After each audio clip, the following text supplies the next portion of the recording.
Hello, everyone. Welcome back to another episode of Self-Published Success, a show that highlights forward-thinking authors who chose self-publishing over traditional and found success in doing so. My name is John Feldman, founder and CEO of Visionary Literary, and your host for today's show. Today's guest is Rod R. Garcia. Rod has worked in Hollywood as a literary and talent agent and also owned his own literary agency. In 2013, Rod sold his first manuscript, which was a vampire novel, to a publishing house, but the experience was not a good one. He avoided writing for 8 years, but has recently come back and with the help of his wife, established his own publishing company. In 2016, he established EpiphanyMill LLC, a traditional publishing company that publishes his works as well as the works of others. Rod has 4 young adult novels. The first, indGame, that's indGame, was recently released in November, and the others are coming down the pipeline. Rod, welcome to the show. Thank you, John. Thank you for having me. It's a great day. Yeah, we're excited to have you. So before we hit record, we were discussing, obviously, the show is all about self-published success, tips, tricks, everything that people can use to find success in self-publishing. You come to us with both backgrounds, and not only both backgrounds with traditional publishing and self-publishing, but you're also a literary agent. So the typical show here runs about 20 minutes. We could probably have you on for an hour, and if we had questions coming in, we could have you even longer. But before we get into everything, the questions that we can ask and the insight that you can provide, can you tell us a little bit more about you as a person? Like what made you get into literary agency and then to writing? Sure. A funny story getting into the literary end of things. As a kid, I thought I wanted to be an actor. I spent most of my younger years doing stage work and whatnot, and went to Hollywood thinking I was going to be the next big thing. Got offered roles that I probably wouldn't want my parents or my future children to ever see. So I stepped away from the acting, decided that wasn't really the direction I was going to go. And I'm very grateful because at that time I was really ready to give up. And there was a really nice lady. Her name was Sherry Robb. She owned an agency in Beverly Hills called the AFH Agency. And she gave me a shot. I had auditioned with them at one point, and she said, "You know what? You're a good kid. I hate to see you just kind of leave a potential good industry." She knew I loved reading, and she offered me a job reading manuscripts and basically determining what hit the slush pile, which of course almost nothing hit the slush pile when I first started. And then I learned pretty quickly why things don't make it where they, where we always want them to. Right. And learned how to be objective in a lot of it and kind of worked my way up from there. I did some editing and a lot of story analysis, and then worked my way into doing some agenting in literary and in talent as well. So Excellent. It was an interesting rise, but yeah, it's a great industry there. Good. So for anyone who might not know what a slush pile is, can you explain that for us? Yeah, and it's so uncomfortable. It's just basically the pile of things that they're the no's. It's the no pile, and it doesn't mean I think this is where I had a hard time making this distinction in the beginning. Just because it's a no for that particular agency or that particular group of agents that work for that agency doesn't mean it's a no for everyone. And I mean, if you look at someone like J.K. Rowling, 50 no's before she got a yes. Yeah. And I think I say that on, anytime I talk about publishing, just because it really is kind of the extreme story. Yeah. But she's also the extreme when it comes to sticking with it. Yeah.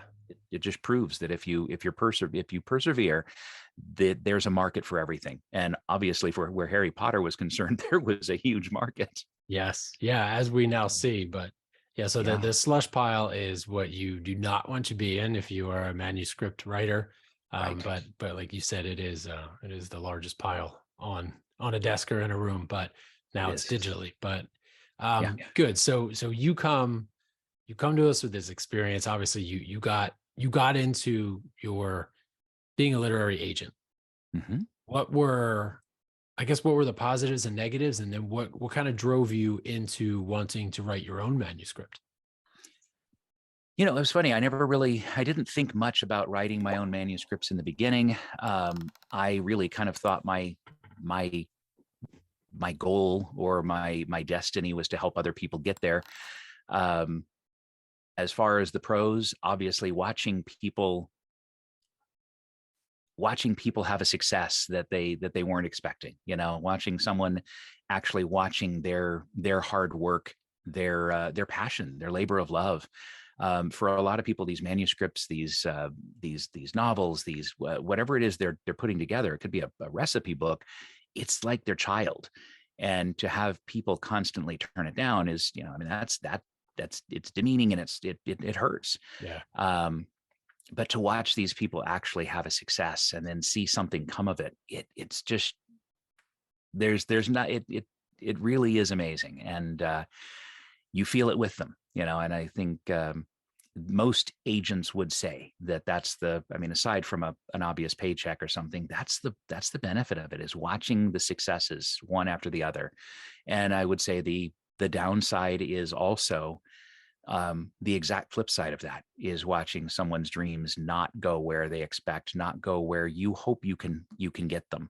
An agency takes on as many things as they think are viable, but not every one of them is going to be a raging success. And it's unfortunate, but the heartbreak is definitely the downside of it. And if you're empathetic, it can eat at you, Yeah. watching people, you don't want someone to give up on their dreams.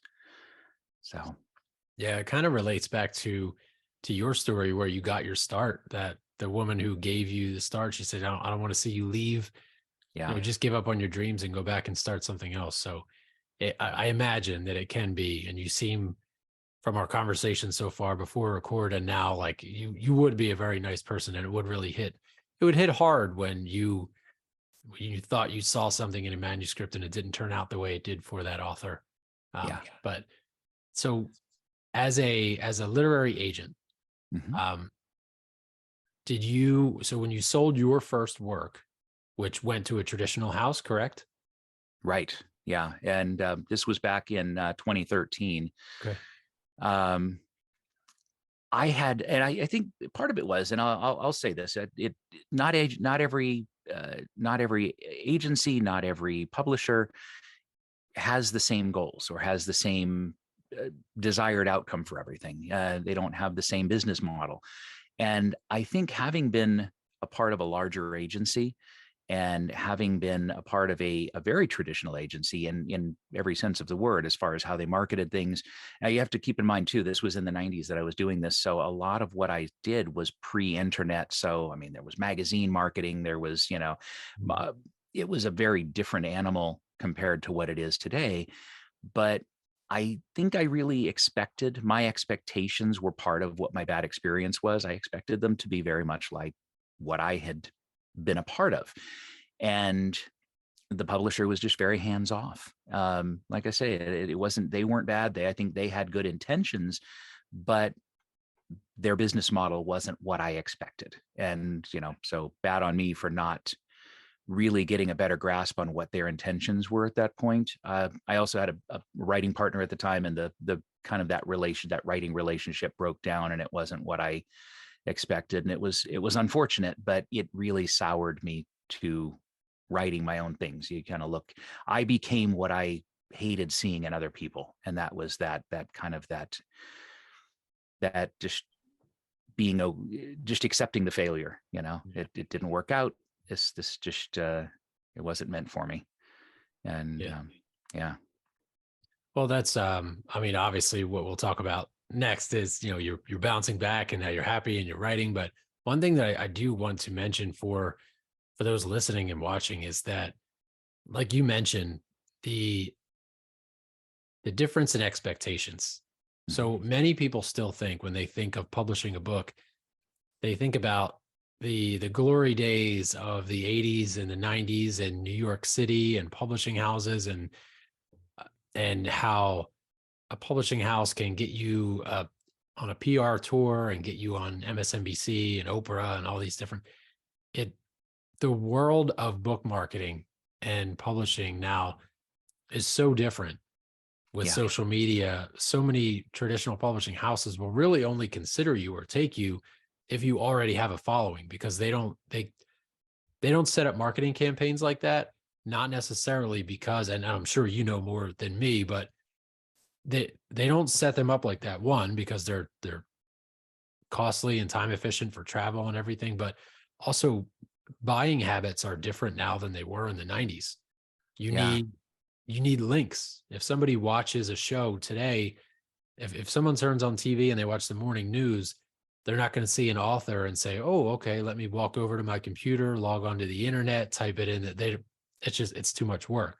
What you Yeah. need to do now is, that's why social media marketing is huge. You place a link, one click, they buy the book. So That's it.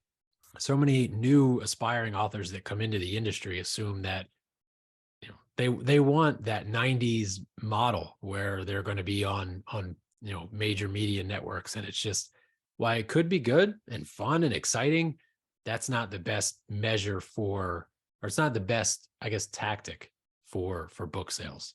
No. So yeah, big difference. And you saw it in 2013 when it was completely different from what you kind of expected it to be. Yeah. And But different from what it is today. yeah, It's yeah, still evolved. right. It's still, and it's so, everything is with Yep. technology so fast. Like one thing with writing that we're looking into now is AI, and this, yeah, everything is changing. Yeah. But 8 years went by. Obviously, there was a little bit of negative there, but you're coming back. You have 4 manuscripts that you've completed, and they're all in a series, correct? They're linked series. Okay. I've got a young adult series that I have a pen name that I use, that I've written 3, and then there is my indGame series is actually one that it became my reason for moving forward. Just a little story on that. It's funny because I've got all of these other manuscripts that I've been working on, and in total I've got about 85 manuscripts that I have started that are at some stage of completion. 85. But 85, yeah. Oh my goodness. And they're all fleshed out and at some stage of story completion. People ask me about writer's block, and I say I never have writer's block because I've always got something to write. It's just Right. not always the same thing, which isn't always conducive to finishing something. Mm. My wife is very practical. People always tell us that I am Kirk and she is Spock. So if if you're a Trekkie at all, I am the one with the passion and running in with the fists in the air over injustices, and she'll say, perhaps we should think about this before we move in. And she very wisely asked me, what is your most viable book? What is, of all of the things? I know you love all of these, and because she'll ask me about the books and I'll name 10, and she'll say, pick one.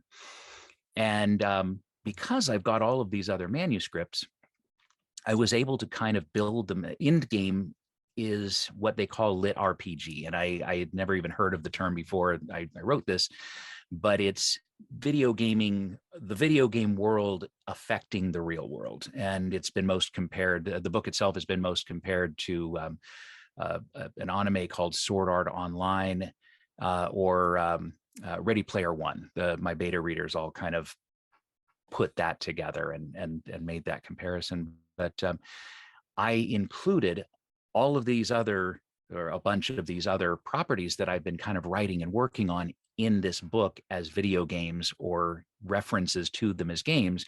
So it kind of ties my little personal universe together. And brings relevance to all of these other stories that will at some point come out, including the other 3 manuscripts that I have waiting in the wings. Well, So that was a long-winded. No, that's fine. That's fine. And I love it. And one thing that I wanted to say was that for anyone who's listening and not watching, as soon as I, a few minutes ago, mentioned, your unfortunate experience, and then as soon as I mentioned it's been 8 years and you're back, you had this huge smile on your face. And when you were talking right there about your 85 manuscripts, and you're talking about indGame and just everything that you have going on, it's so nice to see that you're able to feel that passion, and there's not the daunting, lingering feeling of like, oh my goodness, I have these 85 ideas in me, but now I have to go back and take them to a traditional publisher. I have to go through this process again. You now have, you set up your own publishing firm. So tell us about that, about the reasoning behind it, and then what you and your wife are doing now to get your books out and then to help others. Absolutely, yeah. In fact, just before I started, and it was a couple of years before I started EpiphanyMill, I established Savant Literary, and I thought I was going to do some work as a literary agent. And that was because I still had the idea that traditional publishing was going to be the best option. I really hadn't investigated self-publishing yet, and so thinking traditional was the best and only still. I established a little literary agency. I abandoned that pretty quickly because, again, going back and revisiting the experience I had been through, and then starting to look at other people's experiences and saying this is much more of a commonality than not anymore. And there were so many small publishing companies that I figured if they're going to find them, they're going to find them on their own. They don't need an agent to find them, and I didn't need an agent to find one. And they're out there, and some people will really be hard on them. Others, like I say, it was more of a choice for me at that point. But starting the publishing company felt like more of an opportunity to help people who had been through what I'd been through. My whole thing is, as I started this, I never wanted to be the reason that somebody just gave up. I never wanted to be the reason that somebody got the wrong impression and just gave up. And I know in the course of business, there are going to be people who are going to be disappointed. They're not going to get the answer they want. It's going to happen. But I really want to do my best for anybody who comes along. And so I didn't start with my own books intentionally. I didn't want it to be a vanity press. We went through all of the hard work of getting getting the ISBN numbers, getting the barcodes, getting everything in place. We got set up with the Library of Congress, so every book we publish has a LOC number. So we are a traditional publishing firm. We don't charge for cover art. We don't charge for the edit. If we believe in a product, we believe in the product, and we'll bring it to the market, and we'll share in the profits with the with the writer at that point. But to me, it was very important to stick to a very traditional model in that it's so easy to find reasons to want to cut corners, and then it just becomes that predatory practice that everybody's afraid of. Yeah. So you mentioned that, and one thing that I want to talk about is so going from traditional to self. But first, talking about you, and it has to be tough, especially today, starting a traditional publishing company and trying to prove to people. It probably feels like you're clawing your way back from like the depths of something that you had nothing to do with. But you have to prove to people, like, look, this is not vanity press. This is not a predatory publishing company. We're legit. We're traditional. We want to believe in you. We only take on projects we believe in, and we want to help. So 100%. Yeah, and it's got to be difficult for you, but obviously, like we've already seen in the 20 minutes that we've been talking, is that you truly do want to help. You have your backstory. So anyone that wants to come to you certainly can, if they fall within your parameters of what you publish. But one thing that we discussed before hitting record was this idea that literary agents will actually, if a writer approaches them and the better approach for that writer is to self-publish, they will gladly suggest that. And if the opposite is true, then they'll say, okay, let's get you into, in front of some potential publishers. Absolutely. I want to talk about like the importance of that coming from a literary agent. For the listeners, like why should they not? All we talk about on the show is self-publishing, obviously. Even in the opening, we say people who bypass traditional to go self. Yeah. But who would be an ideal person to come to a literary agent and look for a traditional publishing deal? And that's it's funny because as a publisher and as a former literary agent, people ask me this all the time, and I think they're surprised by the answer sometimes. I think as a publisher, they expect me to, or as a former agent, they would want me to. They somehow think that I'm going to say, "Oh, agent every time, publisher every time, best way to go," but it's not always true. As a author starting out, and one of the things that you and I talked about as well, unless you're super well established. But if you're super well established, you're probably not looking for an agent unless you're doing, and Stephen King has done this a few times. He's changed agents or he's changed publishers, and that's viable. But again, most people who are just starting out aren't in that position. So um, my best advice is when someone has a large body of work that they plan to release, if you're putting out a series and it's going to be 3 books or more, and so I consider 2 books still pretty manageable on your own. You can still find your way through it. Once you're going to 3 books or more, you really should consider talking to an agent and potentially talking to a publisher at that point.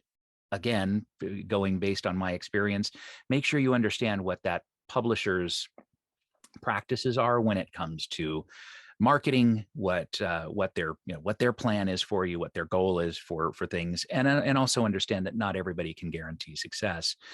But if you've got 1 or 2 books planned, and I believe this at my core, nobody will market your work better than you or more passionately than you. Um, the fact is, you don't even have to be a marketing expert. There are tons and tons of YouTube videos and people on TikTok who are willing to share insight and information and wisdom and best practices for a self-publisher. There's a lot of ways to go about it. And of course, people like yourself who are there to help with this information that is, that really is vital to the successes. But yeah, nobody is going to do it better than you. If you've got 1 or 2 books coming out and you go with a publisher, technically you're just looking at giving money to someone to do the job you could do. So the reason I say if you've got a series coming out to go with a publisher is that most people at that point find themselves so mired in the marketing aspect of it that they forget to write and they get behind on their writing schedule, and then they either give up on the writing or they just find it unmanageable, and 1 or 2 of them is going to suffer.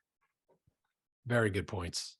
They are good points. What about one kind of side question to that is, if somebody, say someone plans on writing their first book and they go the self-publishing route and they have some success, they have moderate success, and they're like, okay, this is like viable enough for me to make this a series.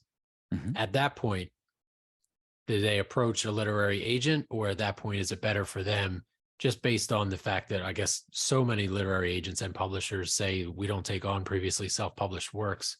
What are your thoughts on that? I think, and again, it depends on what your aspirations are for it. If it's going to turn into something really big and go a long distance, I think self-publishing itself is, I think it's finally garnering the respect it deserves. Yes. Because there are enough self-published authors out there who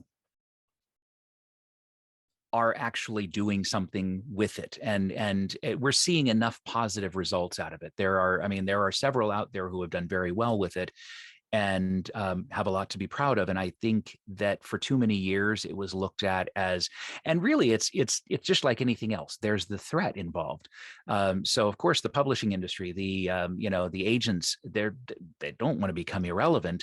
The fact is they won't. There's always going to be a group of authors, and there's going to be the need for people to help. Just like in Hollywood, you can go free agent or sports or whatever, but there are enough people out there who are doing things that require the additional representation. Right. So as far as I'm concerned, if someone finds that success and they feel like they can sustain it, they've got enough of a following. If you've got enough following on Instagram or TikTok or something, and you can market those books without feeling like you're spending all of your waking hours doing it, then I still think self-publishing is great. If you found your success doing it, then sticking with it isn't a bad thing. Right. All good points. Again, it is case by case basis. It depends on It is. what you're writing, how you feel, how much work you want to hand off to someone else versus how much you want to continue to do. But Yeah. they are good points.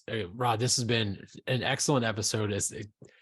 Admittedly, every episode that we come into, we won't bash traditional publishing at all. No. But just based on self-publishing and how simple it's become to self-publish, even though that could be a bad thing because it's a little bit too simple and you can put up anything. Yeah. But it is nice to have the viewpoint of somebody who not only owns their own traditional company, but was a literary agent and worked with traditional houses before. All the insight that you've been able to provide has been incredibly valuable, and anybody listening now has a clearer picture of which direction they should go, whether it be the agent or the self-publishing route. So we very much appreciate you being on the show. Where can people find more about you, your upcoming books, and your business? Sure. Well, EpiphanyMill.com, and it's the word epiphany and then mill, like a paper mill, .com. And that's the publishing company. If a listener is interested in not just finding my books, but the books by the other authors as well, and kind of seeing where things are going company-wise, that's a great place to look. My personal website has links to all of it, of course, and that's just rodrgarcia.com. And then if anybody's interested in just purchasing one of the books, and I thought this was clever when I started it, but I hope it doesn't become a confusion for people, but it's called EpiphanyMill.com. And it has all of the products and then, merchandise supporting things that kind of go with it. So it's a lot of fun. Well, it's a clever name. I like it. And I do like the fact that, someone might misspell one and get to the other, but it's okay because they can, I'm sure, link to one or the other. But They do. Great episode. And then for anyone, again, who's listening, this 2023, make that the year that you write your book. You can go to our website, visionaryliterary.com/free book. Get that free PDF. It's an entire walkthrough of our process. And you can get it for free because we want more books. We want more authors. And if you write your manuscript and you want to go the traditional route, Rod here and this episode can be your resource. So, Rod, thank you again for taking the time to be with us. Great episode. And we look forward to hearing all about the success of your upcoming books. Thank you so much, John. It's been a pleasure. Thank you so much for having me. Thank you. You bet.